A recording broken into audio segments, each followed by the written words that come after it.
Parallel universe. لوگ کہتے ہیں کہ ایک دوسری دنیا کا دروازہ ہے اس دنیا میں. کچھ لوگ یہ مانتے ہیں کہ اس دنیا کا راستہ کیا ہے, اس دنیا کا دروازہ کیا ہے, اس کی چابی کیسے کھلے گی یہ تو معلوم ہو چکا ہے, اس کو بنانے کا مٹیریل نہیں ابھی تک ہمیں ملا. تو پیرالل یونیورس ہے کیا؟ سب سے پہلے تو یہ آپ ہمیں بتا دیں. پیرالل یونیورس اور میٹاورس کا کانسیپٹ بیٹا اسلام کے بڑے ارلی دنوں میں جو ہے وہ مل گیا تھا, اور اس کے اوپر بہت ساری چیزیں, مطلب اگر آپ احادیث کے جو ہے تمیم داری والی حدیث بہت مشہور ہے, تو that was some thing parallel, کہ کوئی ایسی ڈائمینشن تھی جہاں سے وہ دنیا کے ایسے وقت میں گئے یا کسی ایسی جگہ پہ گئے جہاں پہ ٹائم اینڈ اسپیس میچ کرتے تھے. زندگی میں دو چیزیں ساورن ہیں ہمیشہ سے, ٹائم اینڈ اسپیس, اور دنیا انہی کو کیپچر کرنے کے پیچھے پڑی ہوئی ہے. جہاں کہیں یہ ٹائم اینڈ اسپیس بیلنس ہو جاتے ہیں وہاں وقت رک جاتا ہے اور اسپیس سمٹ جاتی ہے. پھر آپ صرف لمحہ موجود میں زندہ ہوتے ہیں, نہ کوئی پاسٹ ہوتا ہے نہ کوئی فیوچر ہوتا ہے. اب اس کے بارے میں بہت ساری حضرت سلیمان فارسی سے ایک حدیث منسوب ہے جس کے بارے میں کہا جاتا ہے, کچھ لوگ اس کو ضعیف حدیث بھی کہتے ہیں, کہ وہ ایک جگہ گئے جہاں پہ 70,000 زمینیں تھیں اور ہر زمین میں 70,000 شہر تھے, ہر شہر میں 70,000 مساجد تھیں, اور حضرت سلمان فارسی کہ جن کے بارے میں سرور انبیاء صلی اللہ علیہ وآلہ وسلم نے فرمایا کہ آسمان نے اس سے زیادہ سچے آدمی پہ آج تک کبھی سایہ نہیں کیا, تو حضرت سلمان فارسی جو ہیں ان سے منسوب ہے کہ آپ نے فرمایا کہ میں نے دیکھا کہ ہر مسجد کے ہر ممبر پہ مولا کائنات خطبہ دے رہے تھے. یعنی پیرالل یونیورس کا تصرف یا اس کا جو تعارف ہے وہ سخی سلطان بہو کی کتابوں میں بھی ملتا ہے, کہ ایک ہی وقت میں اولیاء ڈفرینٹ ڈائمینشنز میں ہوتے ہیں. اب یہ وہ ڈائمینشنز ہیں جو لوگوں کو ظاہر سے سمجھ نہیں آتی. یہ اس وقت سمجھ آتی ہیں یا تو یہ آپ کے اوپر بیت جائے, آپ کو پتہ لگے کہ آپ کہاں ہیں کیسے ہیں, یا آپ کسی ایسے بندے کو کہ جس کو آپ مانتے ہو کہ اس بندے کا ایکسپیرینس ٹھیک ہے, اس کو پڑھ کے سوچ کے کچھ نہ کچھ آپ کو آئیڈیا ہو جائے گا. لیکن اگر اس کو کہیں کہ یہ جو پیرالل یونیورس کا کانسیپٹ ہے اس کو کوئی کانکریٹ اور کر کے دکھایا جائے, تو بیٹا میٹاورس پہ کام تو ہو رہا ہے نا, میٹاورس پہ موجود ہے, میٹاورس کا کانسیپٹ بھی موجود ہے.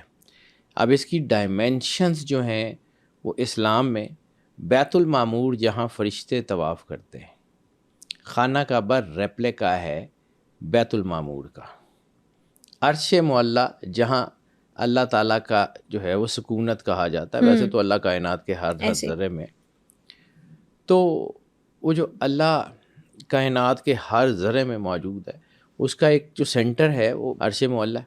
عرش معلیٰ کا ریپلیکا سرور انبیاء صلی اللہ علیہ وآلہ وسلم بادشاہ کونین کا روضہ ہے. یعنی اصل اس کی امیج کوئی اور ہے اور یہ صرف اس کی ایک پیرالل امیج ہے. ہم جہاں پہ ہیں بیٹا یہ دنیا ریپلیکا ہے, we are actually living in the replica.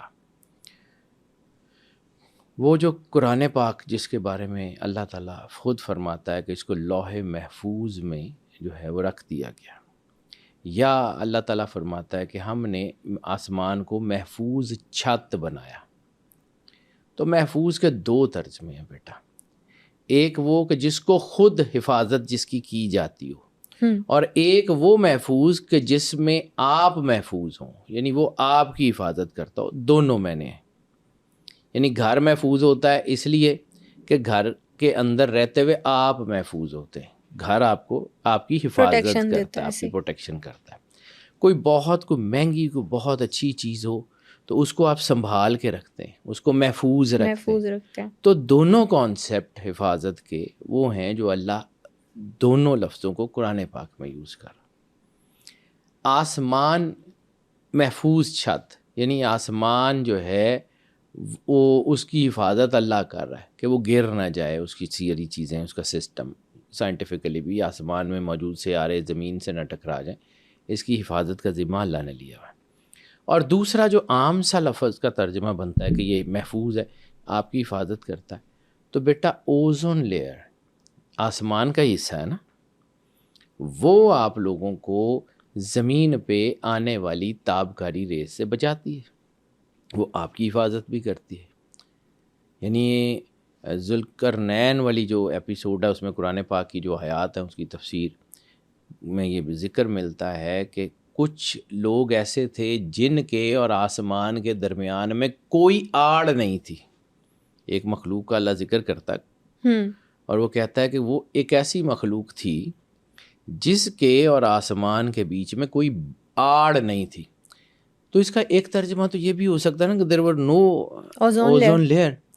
تو ان کے بارے میں تفسیر میں یہی آتا ہے نا کہ وہ رات کو نکلتے تھے، دن کو یا وہ پانی میں چھپ جاتے تھے یا ایسی جگہ پہ چھپ جاتے تھے جہاں ان کو جو ہے وہ ریز کا سامنا نہ کرنا پڑے. دیٹ از جسٹیفائڈ، یہ ہو سکتا ہے. اسی طرح ہم اب واپس آپ کے سوال کی طرف آتے ہیں کہ اس کے راستے. تو مولا کائنات امام علی علیہ الصلوۃ والسلام کا فرمان ہے کہ میں زمین کے راستوں سے زیادہ آسمان کے راستوں کو جانتا ہوں. سلونی ان تفتدونی والی جو خطبہ ہے اس میں کہ پوچھ لو مجھ سے پوچھ لو اس سے پہلے کہ تم لوگ مجھے کھو دو. میں دنیا سے چلا جاؤں، تم لوگ مجھے کھو دو. میں زمین کے راستوں کو جتنا جانتا ہوں اس سے زیادہ آسمان کے راستوں کو جانتا ہوں. بیٹا اسپیس راؤٹنگز کا ذکر تو ہم نے آج سے 100 سال پہلے سنا ہوگا.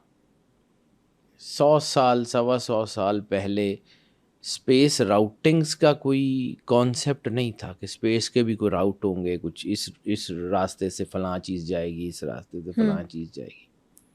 کانسیپٹ اس کو مد نظر رکھتے ہوئے مولا کائنات کا ایک اور فرمان ہے کہ میری زندگی میں صرف ایک جو ہے وہ ایسی چیز ہے کہ جو نہیں ہوئی، کہ میرے پاس جتنا علم تھا لوگوں نے مجھ سے پوچھا نہیں، اور جو ہے وہ لوگوں نے جتنا میں عطا کر سکتا تھا اتنا مجھ سے مانگا نہیں. مالک نے کہا تھا کہ میری زندگی میں یہی ہے. اب مولا کائنات کا تعارف کیا ہے؟ سرور انبیاء صلی اللہ علیہ وآلہ وسلم بادشاہ کونین نے فرمایا میں مدینۃ العلم علی دروازہ. دروازے کی حیثیت گھر میں کتنی ہوتی ہے یو بیٹر نو، بتانے کی ضرورت نہیں ہے. بالکل ایسے ہی. شریف لوگ اپنے گھروں میں بھی دروازوں سے آتے ہیں، چھتیں پھلانگ کے نہیں آتے. اگر دین لینا ہے، علم لینا ہے تو پھر باب مدینۃ العلم کے وسیلے سے ہی ملے گا، گزر کے آنا پڑے گا، ورنہ نہیں ملے گا. اب اس کے ضمن میں اسپیس راؤٹنگ کا یہ جو خطبہ ہے اس کے ضمن میں ایک بہت کمال کی سٹوری ہے جو کہ جس کے سارے ایویڈنس محفوظ ہیں.